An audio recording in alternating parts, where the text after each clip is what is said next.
संकेत, सूत्र और संरचना। संकेत, सूत्र और संरचना इंगित करते हैं जिस रचना को, फॉसिल मिलते हैं ना जमीन में, पत्थरों में। संकेत, सूत्र और संरचना इंगित करते हैं जिस रचना को, उसके कल अनुमान मिले हैं। गूंज रहे इस शाद्वल में प्रणय के कुछ गान मिले हैं। पर्वत, घाटी, नदियां, झरनों पर अपने कुछ वृत्तांत मिले हैं। हिमखंडों के भीतर बाहर तेरे मेरे नाम मिले हैं। अपनी भंगुर सांसों की माला के, अपनी भंगुर सांसों की माला के मन के सुबह शाम मिले हैं। हर जीवन में तुझको मांगा पर अश्रु के अनुदान मिले हैं।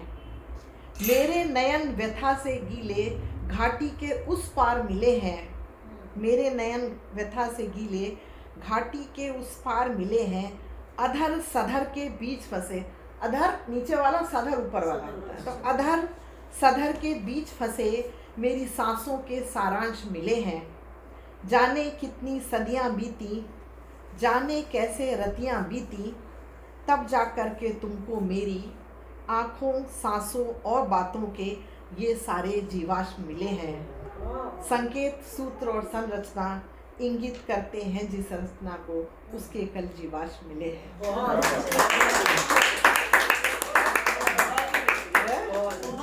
ये केमिस्ट्री में आएगी ना? जी जी। अब ये बायो का है। बायो के फॉसिल, हाँ जियोलॉजी। नहीं, केमिस्ट्री तो केमिस्ट्री है। मैं कह रही हूँ बायोकेमिस्ट्री। हाँ है, बायोकेमिस्ट्री है।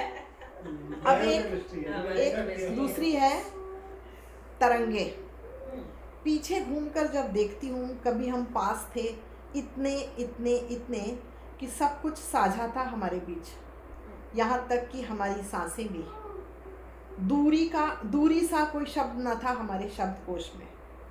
अब तुम इतने दूर हो कुछ अपरिहार्य कारणों से, ऐसा तुम कहते हो। इतने इतने इतने कि पास जैसा कोई शब्द न रहा अब हमारे शब्दकोश में। कुछ अदृश्य तरंगे भेज रही हूँ तुम्हें, महसूस कर जरा बताना मेरी सांसों की गति पढ़ी है कहीं।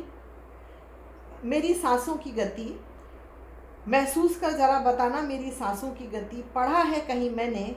दो सच्चे प्रेम करने वालों के बीच होती हैं कुछ अदृश्य तरंगे, कुछ विद्युत चुंबकीय तरंगे जो बिना कुछ कहे सुने मन का हाल जान लेती है। कहानी में लिखा था है? मैंने भी अपनी एक कहानी में इस तरह का कुछ लिखा था कि एक्चुअली साउंड भी वेव्स होती है, आप ना भी बोलो तो वो फीलिंग्स भी आपकी कम्युनिकेट हो जाती है।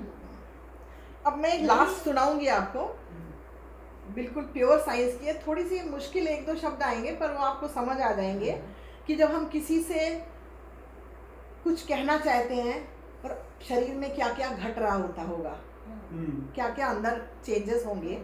तो कुछ शब्द हैं, मैं बता दूंगी। आज कविता का शीर्षक है द्वंद्व, मानसिक द्वंद्व है। आज आमाशय की तंग गलियों में, जो अपना स्टमक है उसके अंदर, उसकी तंग गलियों में जठर का रिसाव, जठर मतलब गैस्ट्रिक, जठर का रिसाव रोज की अपेक्षा थोड़ा कम है।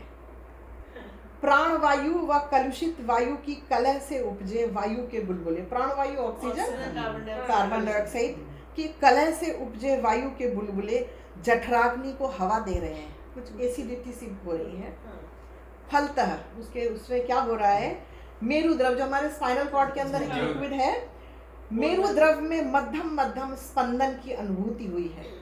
स्पाइनल कॉर्ड में कुछ हो रहा है, हाँ, जो मस्तिष्क द्रव से मिल करके वो ऊपर जा रहा है, ब्रेन में जा रहा है अंदर लिक्विड, मस्तिष्क द्रव से मिलकर मेरु मस्तिष्क द्रव में, दोनों लिक्विड के बीच में अनायास ही कोलाहल में परिणत हुआ है।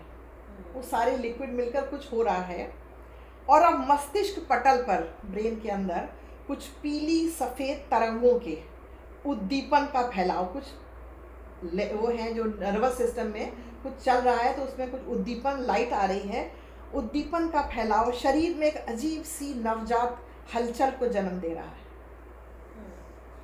क्या ये किसी घातक रोग की विलक्षणता के लक्षण है, या किसी के प्रेम के अनुमोदन का ज्वर, किसी के प्रेम के अनुमोदन का ज्वर और उसकी मौन स्वीकृति की उद्घोषणा से पहले का मानसिक वर्ग।